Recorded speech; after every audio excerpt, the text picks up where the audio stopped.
राधे राधे प्रिय साथियों, नमा ज्योतिष चैनल के सभी दर्शकों को नव वर्ष 2024 की हार्दिक बधाई और शुभकामनाएं। साथियों, नव वर्ष 2024 का आगमन हो चुका है और आज के वीडियो में वार्षिक राशिफल सभी राशियों के वार्षिक फल के आधार पर बनाया गया है।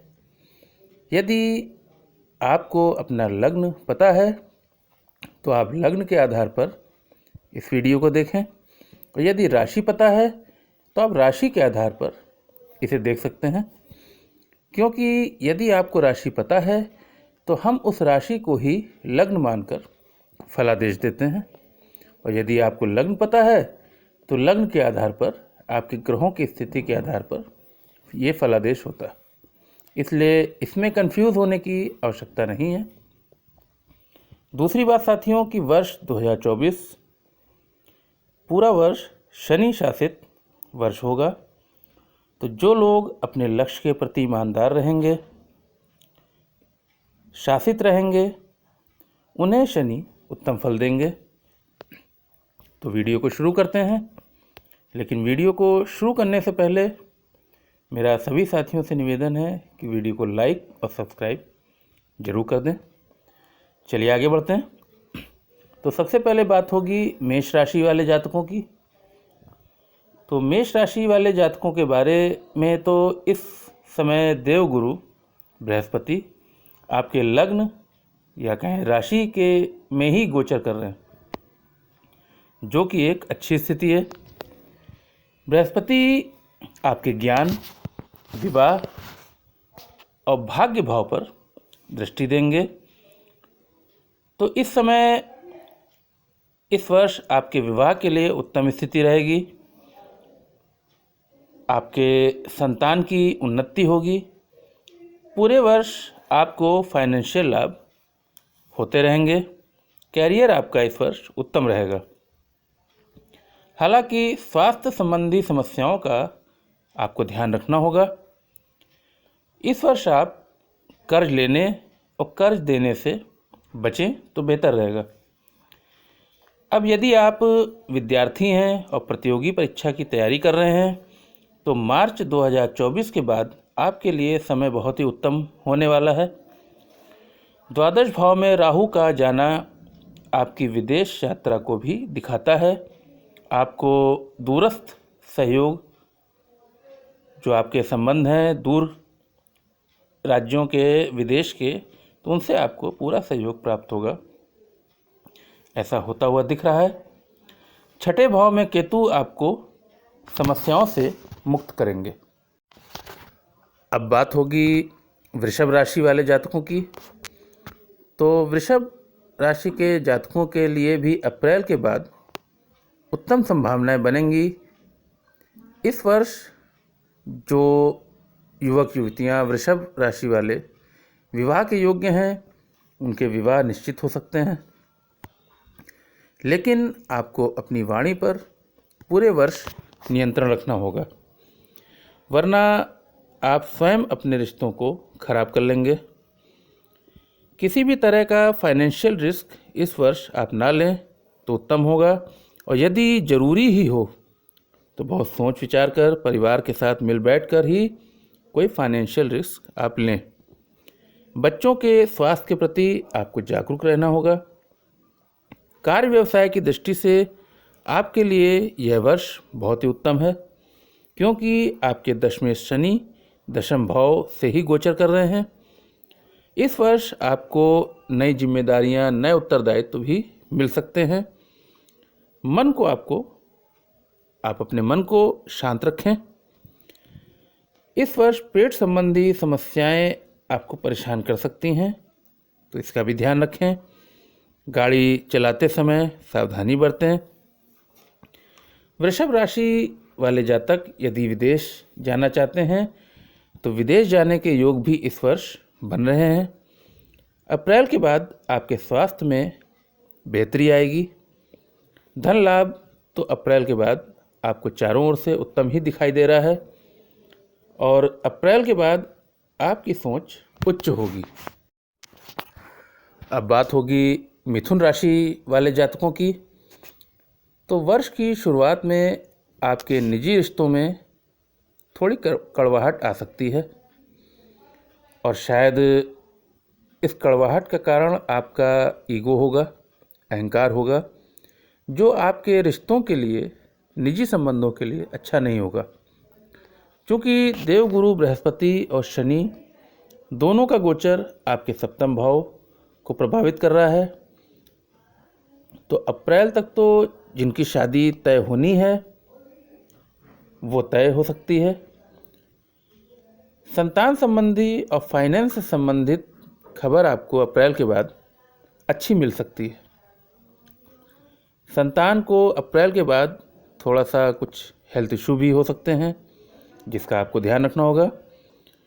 दशम भाव से राहु का गोचर आपके कार्य क्षेत्र में विस्तार को दिखाता है, मतलब आप एक से अधिक कार्य भी कर सकते हैं।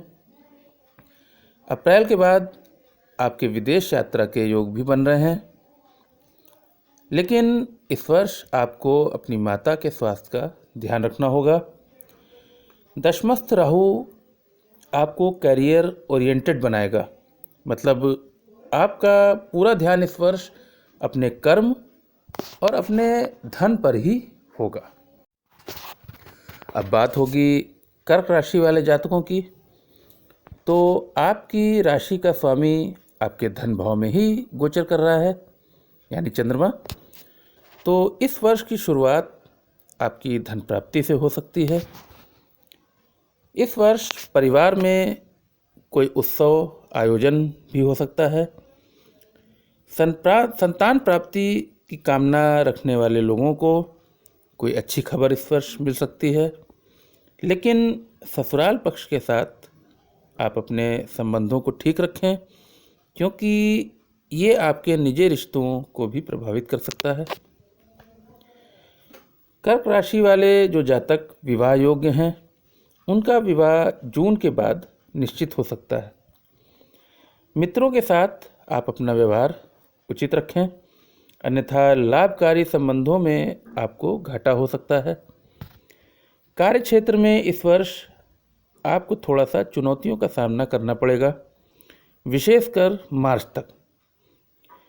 और अप्रैल के बाद आप अपने करियर में ग्रोथ करेंगे। अब कर्क राशि वाले जातक यदि शिक्षक हैं तो आपके ज्ञान और पद में वृद्धि होगी इस वर्ष। विदेश यात्रा या विदेश व्यापार से जुड़े लोगों को, कर्क राशि वालों को लाभ होगा। अब बात होगी सिंह लग्न और राशि वाले जातकों की, तो वर्ष की शुरुआत में आपकी लग्न और राशि के स्वामी सूर्य देव आपके लग्न में ही रहेंगे, जिससे आपका मन बहुत मजबूत होगा। लेकिन आपको आलस्य से बचना होगा, तभी आपका ग्रोथ चार्ट पूरे वर्ष ऊपर उठेगा। इस वर्ष निजी संबंधों की तरफ आपका ध्यान कम ही जाएगा, क्योंकि इस वर्ष आप कार्य में अधिक व्यस्त रहेंगे और कार्य की व्यस्तता भी इसका एक कारण हो सकती है। अहंकार से आपको बचना होगा। सिंह लग्न और राशि वाले जातकों की विवाह की संभावनाएं इस वर्ष कम ही बनती हैं और आपको अपने परिवार पर खर्च अधिक करना पड़ सकता है, कारण कोई भी हो सकता है। इसलिए धन की बचत पर भी आप ध्यान दें।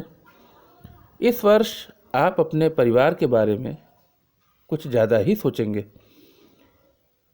लेकिन यदि आप किसी समस्या से ग्रस्त हैं तो आप देखेंगे कि राहु कैसे इन समस्याओं से आपको बाहर निकालते हैं, कैसे इन समस्याओं का निपटान करेंगे। अब बात होगी कन्या लग्न और राशि वाले जातकों की, तो पूरे वर्ष केतु देव आपके लग्न में ही गोचर करेंगे। तो इस वर्ष कोई स्वास्थ्य समस्या आपके शरीर में जन्म ले सकती है। इस वर्ष आपको आत्ममंथन और स्वयं में सुधार की जरूरत होगी। वर्ष भर आपको अवैवाहिक संबंधों से बचकर रहना होगा, क्योंकि ऐसे संबंध आपका वैवाहिक जीवन खराब कर देंगे, क्योंकि राहु आपके सप्तम भाव पर और गुरु अष्टम भाव में गोचर कर रहे हैं। हालांकि इस वर्ष अप्रैल के बाद आपको रोग, ऋण और शत्रुओं से डरने की ज़रूरत नहीं होगी। इस मामले में अप्रैल के बाद पूरा वर्ष फेवरेबल रहेगा। लेकिन आप अपनी पत्नी का सम्मान करें और संबंधों में अहम को आप शामिल ना करें, अहम की जगह ना रखें। करियर में आप जितनी मेहनत करेंगे उतनी ही आप ग्रोथ पाएंगे। इस वर्ष बाहरी लोग भी आपसे जुड़ना चाहेंगे और जुड़ेंगे भी, क्योंकि यह वर्ष आपके लाइमलाइट में आने का वर्ष है। अब बात होगी तुला राशि वाले जातकों की। तो तुला राशि के स्वामी शुक्र वर्ष की शुरुआत में ही धन भाव में गोचर करेंगे। तो वर्ष की शुरुआत आपकी धन से हो सकती है, लेकिन आप इस धन का सही सदुपयोग करें, सोच समझकर ही कहीं निवेश करें तो ज़्यादा बेहतर रहेगा। इस वर्ष आप लोगों के अप्रैल तक विवाह के योग बहुत अच्छे बनते हैं। इस वर्ष संतान संबंधी जिम्मेदारियां आपकी बढ़ेंगी। संतान संबंधी कोई शुभ समाचार आपको प्राप्त हो सकता है। इस वर्ष आपको अपनी आँखों का विशेष ध्यान रखना होगा, क्योंकि गोचर के कारण कोई परेशानी भी हो सकती है। केतु का गोचर आपको गृहस्थ समस्याओं, स्वास्थ्य समस्याओं, कार्मिक समस्याओं से तो उबारेगा, और राहु देव का गोचर आपको शत्रुओं से, ऋण से मुक्त करेगा। अब बात होगी वृश्चिक राशि वाले जातकों की। तो वर्ष की शुरुआत आपके ही राशि या लग्न से हो रही है। तो इस वर्ष वृश्चिक लग्न और राशि वाले जातकों में अधिकतर के विवाह होने का योग बनेगा। जो लोग प्रेम संबंधों में हैं उनका प्रेम संबंध भी प्रगाढ़ होंगे। विदेश यात्रा के भी योग बनेंगे, लेकिन किसी भी तरह का कोई निर्णय आप सोच समझकर बड़ों से सलाह लेकर ही करें तो उत्तम रहेगा। इस वर्ष मार्च तक आपके करियर में बहुत उन्नति होगी, लेकिन ऐसा नहीं कि मार्च के बाद उन्नति नहीं होगी, लेकिन मार्च तक आपकी उन्नति कुछ ग्रहों का गोचर है तो अधिक होगी। धन के प्रति आपका आकर्षण इस वर्ष बढ़ेगा और आपकी आय भी इस वर्ष बढ़ेगी। लेकिन साथ ही आपको अपने स्वास्थ्य का ध्यान रखना होगा, अपने खान पान का ध्यान रखना होगा। वृश्चिक राशि वाले विद्यार्थियों के लिए तो यह वर्ष बहुत ही उत्तम रहने वाला है। इस वर्ष आप नया वाहन, नया मकान भी ले सकते हैं, लेकिन समाज से आपको जुड़कर रहना होगा, क्योंकि ऐसा ना होने पर आपको आपके बने बनाए काम बिगड़ सकते हैं। तो समाज से आप जुड़ कर रहिए। शिक्षा प्राप्ति के लिए बहुत ही उत्तम योग बन रहे हैं इस वर्ष, और विशेषकर जो विद्यार्थी, जो छात्र टेक्निकल शिक्षा की प्राप्ति या उससे जुड़े हुए हैं उनके लिए बहुत ही अच्छे और उत्तम योग हैं। अब बात होगी धनु राशि वाले जातकों की। तो आपकी लग्न और राशि के स्वामी देवगुरु बृहस्पति चूँकि वर्ष की शुरुआत में वक्री रहेंगे, तो इस समय आपको अति उत्साह से बचना होगा, आपको अहंकार से बचना होगा, गुरु का सम्मान करना होगा। यदि आपके कोई गुरु हैं तो उनका आप सम्मान करें, तो पूरा वर्ष आपका उत्तम रहेगा। निजी संबंधों में कुछ कड़वाहट भी आ सकती है, तो वाणी पर संयम बनाकर रखें। करियर की ग्रोथ आपकी इस वर्ष अच्छी रहेगी। इस वर्ष धनागम भी आपका अच्छा ही दिखाई देता है, लेकिन उसी अनुपात में खर्च भी अधिक होंगे, इसलिए धन की बचत पर भी आपको ध्यान देना होगा। अप्रैल के बाद विदेश में नौकरी के इच्छुक लोगों को सफलता मिलने के योग हैं। इस वर्ष आपकी धार्मिक यात्राएं भी अधिक होंगी। दशमस्थ केतु आपको कार्य क्षेत्र में आप अपना झंडा ऊंचा करेंगे केतु की बदौलत। इस वर्ष कोई नया काम भी आप शुरू कर सकते हैं, क्योंकि राहु केतु तो बदलाव को दिखाते हैं और केतु इस वर्ष आपका बहुत फेवर करेंगे। अब बात होगी मकर राशि वाले जातकों की। तो आपके लग्न और राशि के स्वामी शनि देव का गोचर आपके धन भाव से हो रहा है, तो धन की स्थितियां तो इस वर्ष आपकी अच्छी रहेंगी। परिवार से आपका जुड़ाव बढ़ेगा। इस वर्ष परिवार में कोई शुभ काम भी हो सकते हैं, लेकिन स्वास्थ्य संबंधी समस्याओं का आपको ध्यान रखना होगा। दाम्पत्य जीवन में पति या पत्नी के साथ संबंध कुछ कटु हो सकते हैं, इसलिए अपनी वाणी विवेक का आप ध्यान रखें। मकर लग्न राशि वाले जो विद्यार्थी हैं और उच्च शिक्षा प्राप्त करने के लिए प्रयासरत हैं, उन्हें उनके प्रयासों में इस वर्ष सफलता मिलेगी। इस वर्ष आपकी यात्राएं भी अधिक होंगी। व्यवसाय में उन्नति मिलेगी। संतान संबंधी सुखद समाचार आपको मिलेंगे। इस वर्ष आपका लोगों से जुड़ाव या संबंध बढ़ेगा। छोटे भाई बहनों का पूरा सपोर्ट आपको इस वर्ष मिलेगा। अब बात होगी कुंभ राशि वाले जातकों की। तो आपके लग्न और राशि के स्वामी शनिदेव वर्ष भर लग्न में ही रहेंगे, तो इस वर्ष आप उत्तरदायित्वों का निर्वाह भी अधिक करेंगे और जिम्मेदारियों से आपको भागना नहीं है, इसका ध्यान रखें। अपने कर्मों पर दृढ़ रहिए।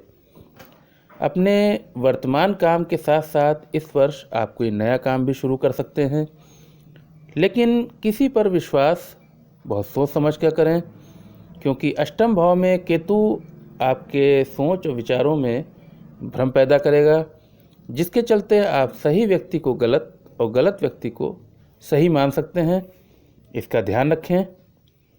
कोई भी कार्य किसी विश्वसनीय या परिवार की सलाह पर ही करें।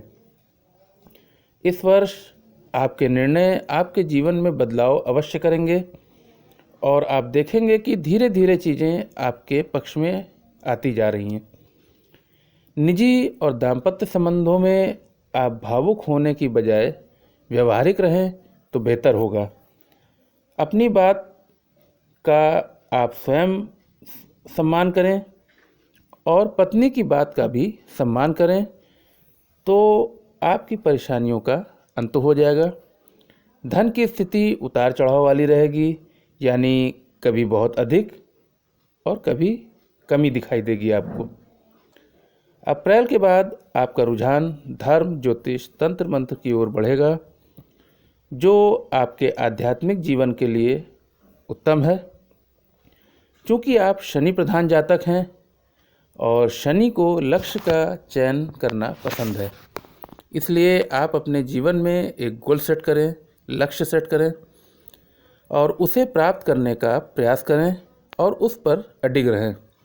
शनिदेव आपका पूरा सहयोग करेंगे। अब बात होगी अंतिम राशि यानी मीन राशि के जातकों की। तो आपके लग्न पर यानी मीन राशि पर वर्ष भर राहु गोचर करेंगे। तो सिर्फ यदि आप अपने बारे में ही सोचेंगे तो आपके निकटस्थ संबंधों में मधुरता कम हो जाएगी। इसलिए आप अपने लाइफ पार्टनर, बिजनेस पार्टनर का भी ध्यान रखें तो बेहतर रहेगा। आपको मैं से बचना होगा, यानी अहम से बचना होगा, क्योंकि लग्न पर राहु हैं, वो आपको अहम अवश्य देंगे, तो इससे आपको बचना होगा और जीवन में सामंजस्य यानी बैलेंस बनाकर आप चलें। अप्रैल के बाद भाग्य आपका पूरा सहयोग करेगा। इस वर्ष आपको पैर संबंधी कोई समस्या भी हो सकती है, इसलिए इसका भी आप ध्यान रखें। भावनाओं में अधिक ना बहें, यानी भावों के प्रवाह से आपको बचना होगा। तो व्यवहारिक रहें तो उत्तम होगा। विदेश यात्रा के दृष्टिकोण से वर्ष बहुत उत्तम है। अपने पिता का आप सम्मान करें, उनके स्वास्थ्य का ध्यान रखें। इस वर्ष आपके छिपे हुए या गुप्त शत्रु जो थे वो आपके सामने आएंगे और केतु देव का गोचर उन्हें पहचानने की आपको क्षमता देगा। स्वास्थ्य और परिवार के प्रति आपको थोड़ा सचेत रहना होगा। तो साथियों, ये मेरा शोध था इस वर्ष के ग्रहों के फलित के बारे में। लेकिन यदि किसी को भी कोई समस्या हो, कोई दिक्कत हो, तो वर्ष भर आप रोज संकट मोचन हनुमानाष्टक का पाठ करें या बजरंग बाण का पाठ करें, तो वर्ष बहुत ही उत्तम फलित होगा। और इसी के साथ मैं डॉक्टर आशीष कुमार श्रीमणि अपनी वाणी को विराम देता हूँ। सभी को नव वर्ष 2024 की हार्दिक शुभकामनाएं। जय श्री राधे, जय श्री कृष्ण।